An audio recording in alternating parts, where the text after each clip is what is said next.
Testing, testing, testing. Is this loud enough? Alright, who gives a fuck if it's loud enough? Hard work will set you free. This mantra of the culture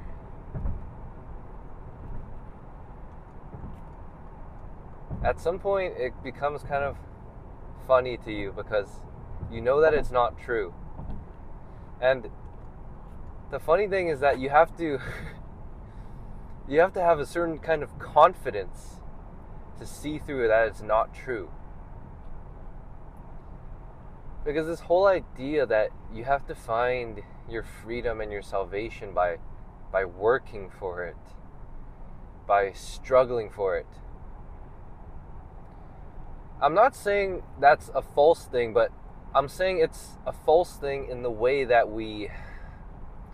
it's false in the way that we've learned to internalize it. Because what ends up happening in our lives as we internalize this statement is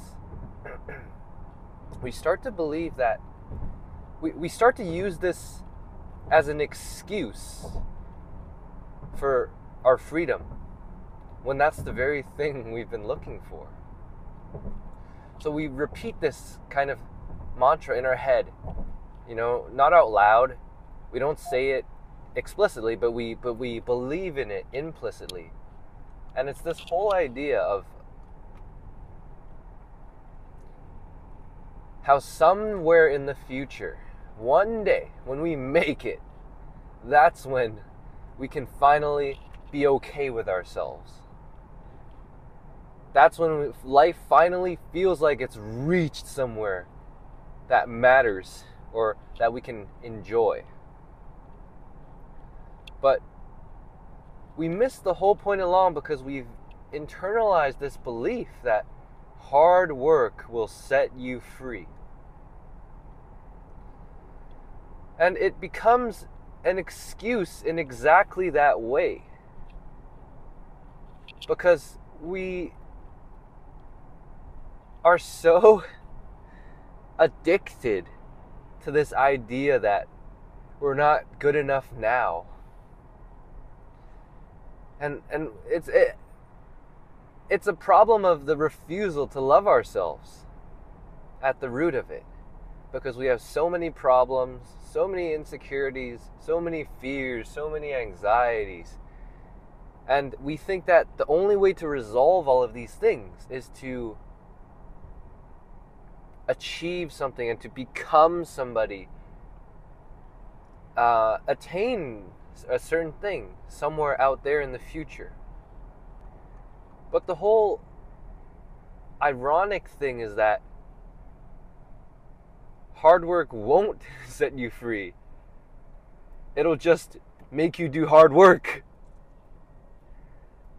Now, I say that while also noting that hard work will set you free if you're in alignment and you're intentional and you are aware. You're self-aware. And you're not letting the hard work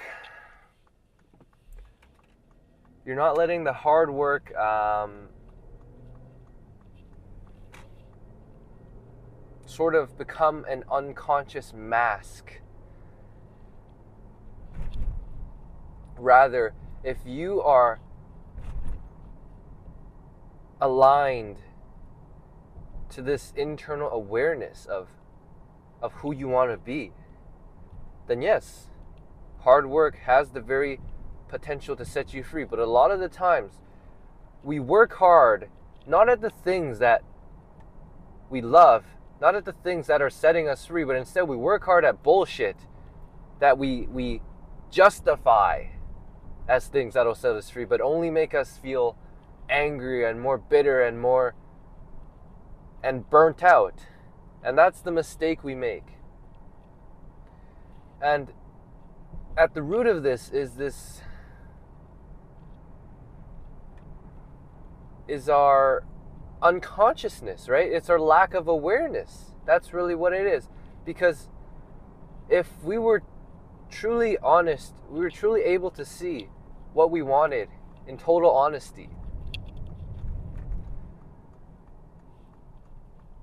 and we would accept that, then we would start aligning our lives in every moment to that vision, instead of using hard work hard work for a lot of people becomes a distraction, right? Rather than a tool of alignment to their vision and their purpose, it becomes a distraction and a way to distract themselves from what they truly want. And then they wonder why they feel so misaligned. And we truly have to be honest with ourselves. What do you really want? And you can ask yourselves that the first time. That's not what you want. You ask yourself the second time and go deeper. That's not what you want. The third time, fourth time, fifth time. Keep asking yourself until you get to the bottomless pit of it, and you realize that there is something underlying all of your superficial desires that is being left unaddressed.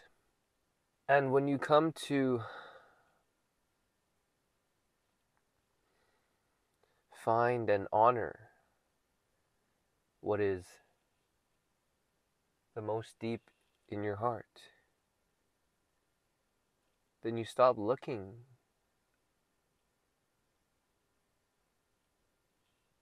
elsewhere for your sense of contentment and tranquility and okayness, right? In a certain way, it's ironic because you become okay by being okay with not being okay. And you learn to accept and to love that. Instead of, constantly in this battle of trying to run away from something. And that's what it means to find peace within yourself. And that's the hardest thing to tell people, because that's the one place people aren't willing to look.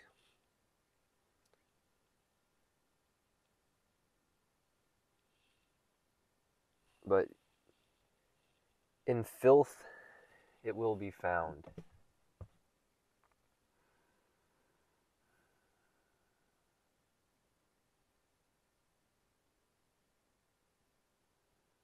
The manure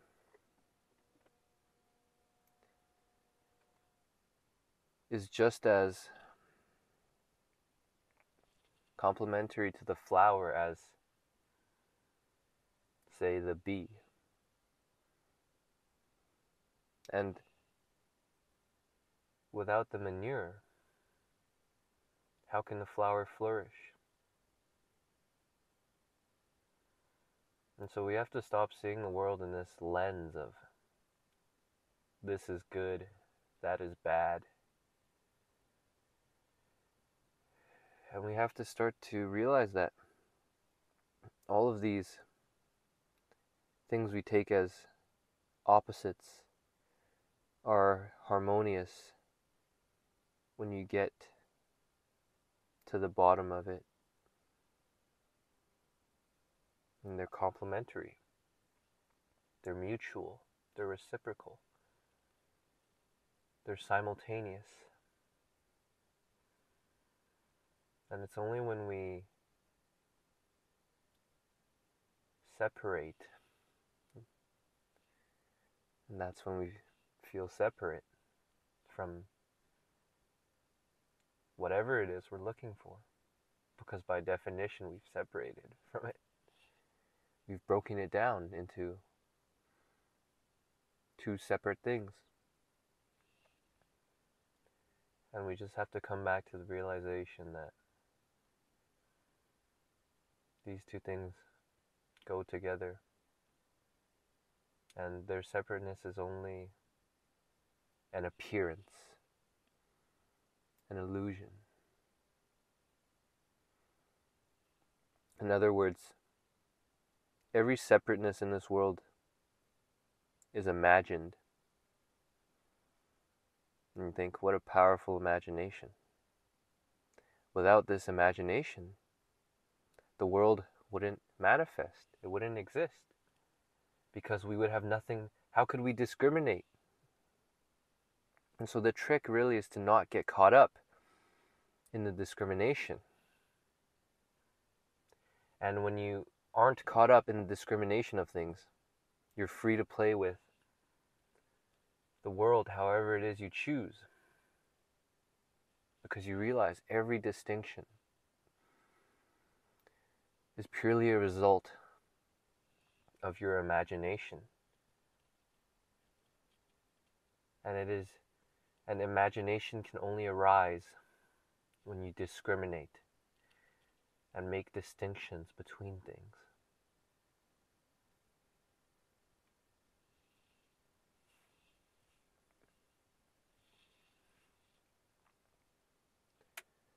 If this sort of conversation sparks something in you,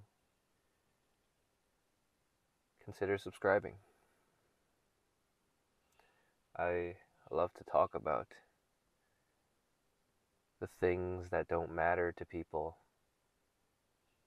because they don't realize that it is what matters, and then the things that they think matter are the things that don't matter. That's the whole irony of it all. So if you like talking about nothing, consider shooting a subscribe. We'd love to have you on board. And until next time.